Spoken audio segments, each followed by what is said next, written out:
예, 문재인 정권의 백운규 전 산업부 장관 블랙리스트 의혹을 받고 있는데 어젯밤에 구속영장이 기각됐습니다. 구속영장은 지금 기각됐습니다만 이 야당 현역 의원까지 수사선상에 있다는 게 새롭게 알려졌고 또 이재명 의원을 둘러싼 대장동 의혹 수사에 대해서도 새로운 보도가 나왔죠.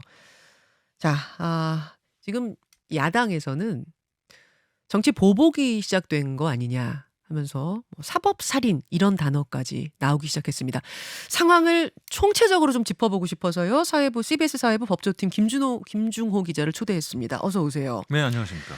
예, 우선 백운규 전 장관 밤사이에 그 불구속 뉴스부터 좀 전해주시죠. 예, 서울 동부지법이죠. 신용무 영장전담 부장판사 어제 이 백 전 장관의 구속 전 피의자 신문 진행을 했고요. 네. 이 구속의 필요성을 심리한 뒤에 어젯밤 같은 날 밤에 9시 40분쯤 영장 청구를 기각했습니다. 자, 구속할 필요가 없다라고 본 이유는 뭐죠? 예, 여기 5가지로 그 이유에 대해서 설명을 했는데요. 네. 차례대로 보시죠. 첫 번째는 이제 범죄 혐의에 대한 대체적인 소명은 이루어진 것으로 보인다. 하지만 일부 혐의는 다툼의 여지가 있다. 그게 첫 번째 이유고요. 두 번째는 피의자가 현재 별건으로 형사재판을 받고 있는 점이나 이 월성원전 사건을 얘기하는 것이죠. 예. 피의자의 지위, 태도 등에 비추어 도망 염려가 있다고 보기 어렵다. 이게 두 번째고요. 재반 정황에 비추어 피의자가 다른 피의자나 참고인을 회유하여 자신에게 유리한 진술을 하게 할 가능성이 사실상 없다.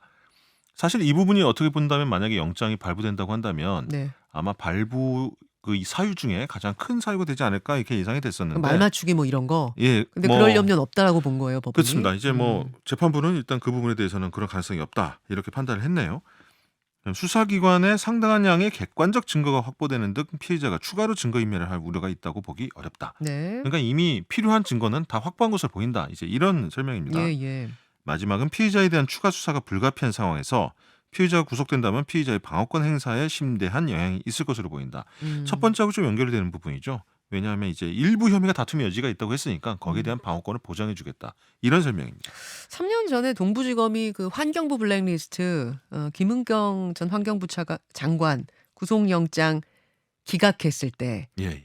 그때하고 비슷한 거예요? 예, 그래서 이 부분이 보면 사실 이 결과 자체만 놓고 보면 백 전 장관에게 최상의 결과가 나온 것이죠.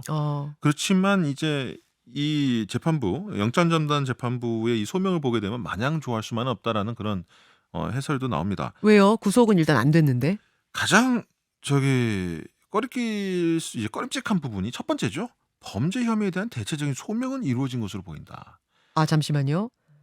범죄 혐의에 대한 대체적인 소명은 이루어진 것으로 보이나 예. 일부 혐의는 다툼의 여지가 있다 이렇게 예. 썼는데 그러니까 앞부분. 그건 거꾸로 얘기할 수도 있는 거죠. 어느 정도 혐의는 소명이 됐다라고 해석이 될 수도 있는 부분이기 때문에요. 물론 영장 이 심리하고 본안 재판하고는 다릅니다. 뭐 별개로 다시 다른 재판부가 와서 심리를 진행하기는 합니다만 어찌됐든 지금 말씀하신 대로 3년 전 상황이랑 굉장히 오버랩이 되는 부분이 있지 않습니까? 거기다가 이제 지금 동부지검이 3년이 지난 뒤에 수사를 한 이유가 이 김은경 전 환경부 장관 사건 수사에서 이 대법원 확정 판결이 나온 다음에 이거랑 똑같은 사건이니까 우리도 계속 다 기소를 하겠다. 이런 판단 때문에 들어간 것이기 때문에 백 전 장관 입장에서도 김은경 전 장관 같이 기각이 났지만 이 안심을 할 수가 없겠구나라는 생각이 드는 이유가 되겠죠. 자, 지금 백운규 전 장관한테 적용된 혐의가 구체적으로 뭐예요?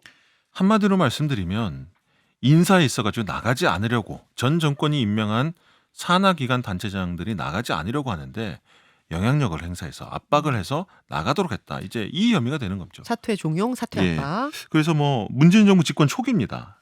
그때에서 촛불 정부 초기죠. 그때 2017년에서 2018년 사이에 13개 산업부 산하기관장에 대한 사직서를 강요하는 등 직권을 남용해서 인사에 개입한 혐의. 이게 가장 적시되고 있는 구체적인 혐의입니다. 그리고요. 그다음에 또 하나가 있냐면 이제 내보낸 것뿐만이 아니라 그 후임자를 선별하는 데 있어가지고 유리하게 정황을 만들어줬다는 혐의도 있는데요. 과거 한명수 국무총리 시절 총리비서실 정무수석을 지낸 분이 계신데 그분이 한국지역난방공사 후임 사장이 될 수 있게 면접 질문지와 답안지 등을 전달해 부당하게 사용하게 했다. 한명숙 전 총리의 이제 측근 인사를 한국지역난방공사 기관의 사장으로 앉히기 위해서 면접지를 예상지를 미리 줬다? 그렇습니다. 는 혐의. 그렇죠. 아직 확정된 것은 아닙니다. 네, 당연히 다 혐의죠. 혐의입니다. 예, 예, 예. 예. 자, 백정 장관 본인의 입장은 어떻습니까? 네, 영장이 기각되면서 그 영장 발부 여부를 기다리고 있던 구치소에서 기다리던 백 전 장관이 이제 법원에 출석한 지 13시간 만에 집으로 귀가했는데요. 소감을 밝혔습니다. 그래서 현명한 판결을 해주신 재판장님께 감사하고 앞으로 재판에 충실하게 임하겠다. 좀 전형적인 소감이었는데 네. 다만 이 청와대 윗선이 개입이 되는가를 음. 묻는 이 기자들의 질문에 대해서는 뭐 아무런 답을 하지 않았다고 합니다. 백운규 전 장관의 수사가 이렇게 진행되는 건 알고 있었는데 새로운 사실이 하나 더 알려졌어요. 그 당시에 청와대 인사수석실 행정관으로 근무했던 지금은 국회의원입니다. 민주당 박상혁 의원 역시 수사선상에 올라 있다. 이런 사실이 알려졌어요. 네, 검찰은 뭐 사실 어떻게 보면 이게 자연스러운 수사의 흐름이라고 볼 수도 있는 건데요. 이제 산업부 전 장관이 있었으면 거기에 대해서 뭔가 의사를 청와대 의사를 전달하고 하는 그런 수행책의 역할을 한 사람을 결과적으로 박 의원으로 좀 보고 있는 것 같습니다. 그러니까 장관 혼자서 그렇게 했겠느냐? 그렇습니다. 누가 시키지 않았겠느냐? 그럼 문정부 초기 청와대 인사수석실이 이제 산업부 산하기관장도 줄사태 배후에 있는 거 아니냐 이런 의심을 하고 있는 것이죠. 결국 지금 저 언론 선상에 올랐던 더불어민주당 박상혁 의원 네. 그때 당시에 인사수석실 행정관이었거든요. 모종의 역할을 했을 것이다 이렇게 의심하고 있는 것으로 보입니다. 근데 이제 박상혁 의원 행정관 수사에서 그치겠느냐 하는 거예요. 왜냐하면 청와대 행정관이 그렇습니다. 행정관이죠. 장관한테 예. 이래라 저래라 개인 의견으로 개인이 그렇게 판단할 수 있겠느냐 이제 이렇게 상식적으로 또 생각하게 되는 거잖아요.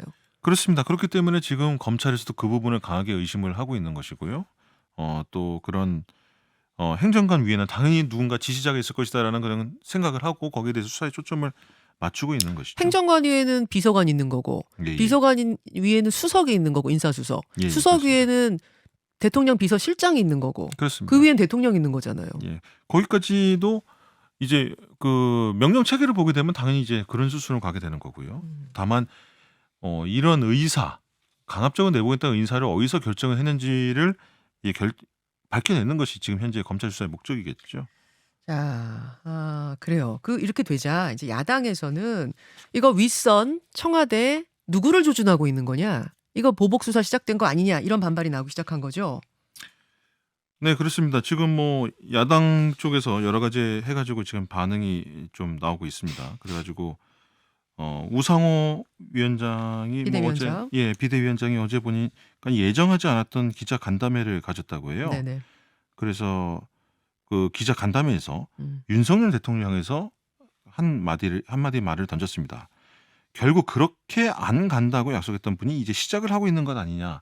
뭐 이런 의미심장한 얘기인데요. 결국 그렇게 안 간다고 약속했다라는 말은 뭐냐면 이제 보복 수사를 얘기하는 것이겠죠. 그래서 좀 격앙된 모습을 보였다고 하는데 이 블랙리스트 의혹 수사와 관련돼서 박상혁 의원이 혼자 지시했겠냐, 다 알지 않나, 지금 뭐 하는 거냐라며 이제 박상혁 의원을 데려오면 그 다음 윗선은 어떻게 할 거냐, 뻔히 예견되는 순서 아니냐. 방금 전에 지금 김 위원장 앵커께서 말씀하신 이제 네. 그런 추론을 내는 것이죠. 예. 이게 뭐 결국은 이제 이 수사 정국의 끝이 문 전 대통령이 하는 거 아니냐, 이제 이런 강한 의구심을 드러낸 것입니다. 그렇습니다. 이제 야당이 어제 강하게 반발했어요. 굉장히 격앙된 목소리로 우상호 비대위원장 기자간담회를 했는데 그 산업부 블랙리스트뿐만 아니라 지금 몇 가지 수사가 더 있더라고요. 우선 여가부가 있습니다. 여성가족부. 예. 더불어민주당의 대선 공약을 대신 개발해 준 거 아니냐라는 의혹으로 전 장관 차관이 다 조사를 받았다고요. 예, 그렇습니다. 검찰 최근에 정부 일부 부처에 공문을 보내서 이제 민주당뿐만 아니라 특정 정당으로부터 공약 관련 자료 제출을 요구받은 적 없는지, 관련 자료를 제공한 사실이 있는지를 확인해달라, 이런 공문을 보냈다고 해서 또 지금 파문이 확산되고 있습니다. 그럼 여가부는 수사 중인 거고 그렇습니다. 다른 부처에다가는 다 공문 보낸 거예요. 여가부만의 일이 아니라고 보고 있다는 것이죠. 아하. 서울중앙지검에서 이제 사건을 수사하고 있는데요. 또 20대 대통령 선거 관련 공약 자료 제공 요청받은 사실이 있는지 각 부처에 좀 제출해달라 이렇게 요청을 했고요. 자료 제출 요청 이유는 중앙선관위가 고발한 여가부 공무원들의 선거개 의혹 등 공직선거법 위반 사건과 관련해 수사 협조를 요청드린다. 그래서 5월 18일까지 회신해달라 이렇게 밝혔습니다. 결국 사건 자체는 중앙선관위의 고발에 의해 가지고 시작이 된 것인데 예. 지금 공식적으로 중앙지검에서는 정부를 가리지 않겠다. 전 정부, 전 정부. 어디까지 계속될지, 왜냐하면 이런 것이 아주 고착화된 관례가 아니겠느냐 이렇게 보고 있는 것 같습니다. 그래서 기존에 자기들이 자료를 입수할 수 있는 한이라면 정부를 가리지 않고 조사를 하겠다. 이제 이런 입장을 밝히고 있습니다. 그럼 수사가 시작된 거는 이미 지난 대선 때 11월인데 예. 더 수사를 확대한다 이렇게 보면 되는 거군요. 뭐 그러니까 2016년 20대 총선이라든지 2020년 21대 총선 때까지도 수사를 확대할 수 있다. 이런 전망까지 나오고 있습니다. 자, 요게 있고 또 이런 와중에 이재명 의원을 둘러싼 대장동 의혹. 이거 알고 보니까 이재명 의원도 이미 지난해 11월에 피의자로 적시돼 있다라는 사실이 새롭게 또 드러났어요. 네, 그렇습니다. 뭐 지난해 11월 그 검찰 조사에서 검찰이 사실 이 얘기는 아주 새롭다기보다는 다들 이렇게 추론 비슷하게 그때 당시 대장동 의혹이 한창 진행되고 있는 과정에서 사실 대장동 이런 것 자체가 그 대선 때 이재명 후보와의 의혹과 연관돼서 터져 나온 거기 때문에요. 네.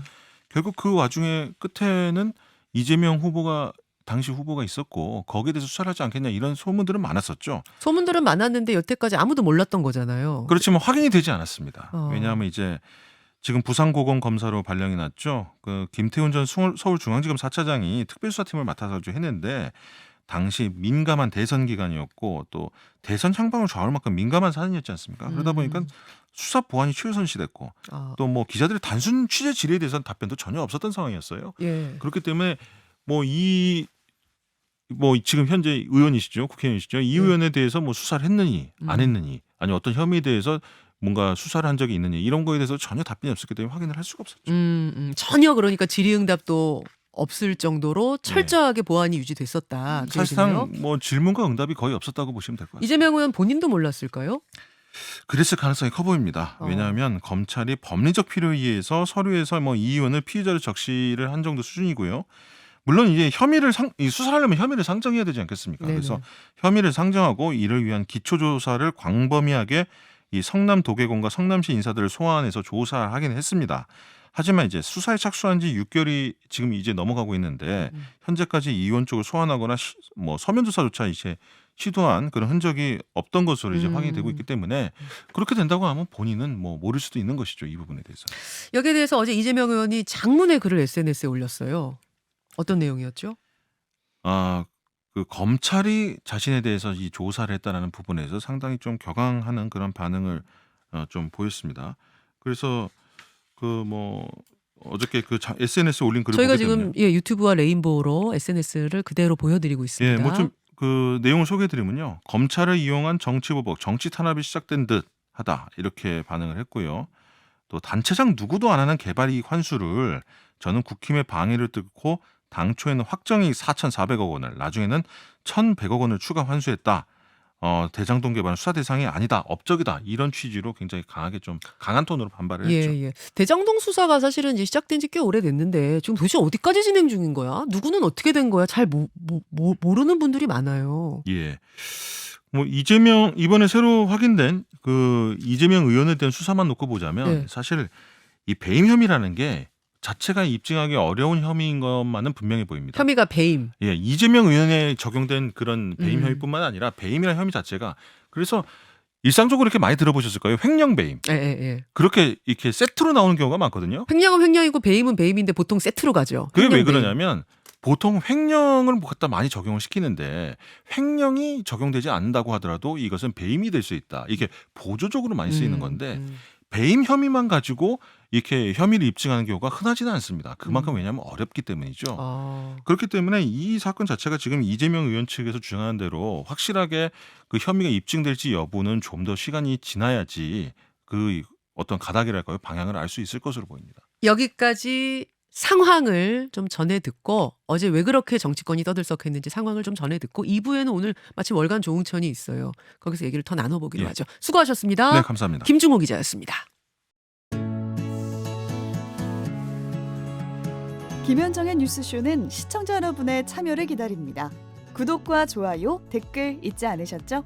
알림 설정을 해두시면 평일 아침 7시 20분 실시간 라이브도 참여하실 수 있습니다.